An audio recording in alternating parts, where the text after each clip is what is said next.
My name is Cheri Blauwet.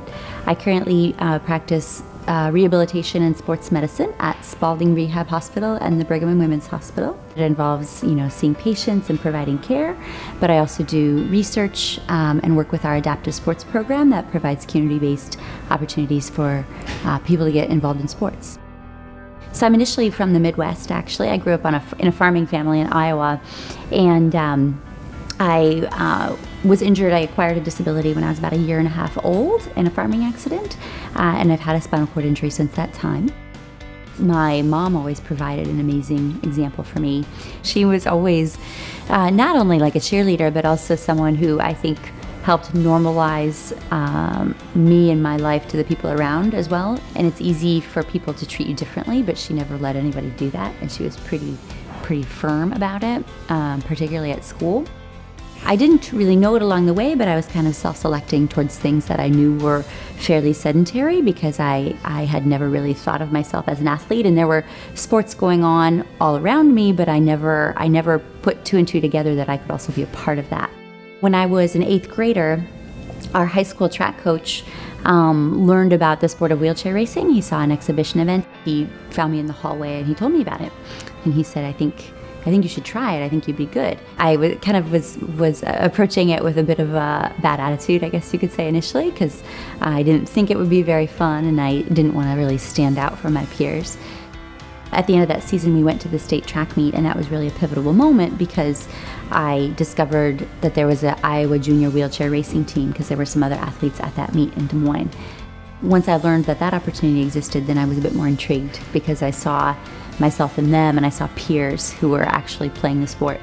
As I went through high school, I started to go to more meets and events. At that time, there were really 2 universities that had wheelchair racing teams, the University of Arizona and the University of Illinois. So I chose the University of Arizona. Once I started training with that team, I actually got a lot better really quickly because suddenly I had daily coaching and peers and athletes who were at my level that I could train with. A couple of years into college, I qualified for my first Paralympics, which were in Sydney in 2000. And that was really sort of the emergence onto the international racing scene. And I took home 3 medals from Sydney and then stuck with it, and eventually over the next 4 years delved into more long distance, started doing more marathons, and then continued on and raced through 2008. So I competed in both Athens and Beijing as well and took home a total of 7 medals. Over that time, obviously continued to pursue school as well, and I took a little extra time to get through it, but eventually finished undergrad and then went to med school as well. People don't think, they see a person with a disability and it doesn't cross their minds that that could actually be the doctor because they've never seen it before. It's a new concept. So, I've had times in which I was in the line at the cafeteria, like waiting to buy lunch, and someone looked at me and said, "Oh, how long have you been here?" Or like, "When are you going to be discharged?" And at which point I tell them, "Well, actually, I come here every day as a doctor, not as a patient." It's a pretty telling experience when people say things like that because it means that they just have really no concept yet of the fact that I actually could be working there as a professional rather than a patient.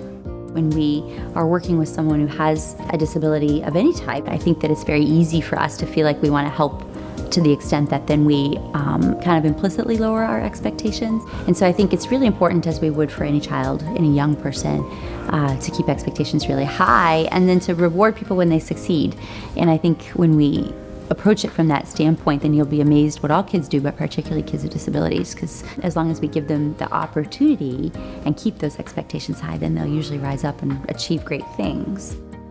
All of us grow up with a certain perspective and certain surroundings and our comfort zone, but in order to grow, we have to move out of it in ways that actually make us really uncomfortable, at least for a while, until then we become once again comfortable with our new setting and our new tasks and challenges in front of us. And so I think one of the biggest things would just be to, if you have a goal, even if you think that it's something that might be a little beyond what you can do, it's probably worth giving it a shot anyway. In fact, I would challenge you to give it a shot because that's the only way ultimately you know whether you can do it. And many times you'll surprise even yourself.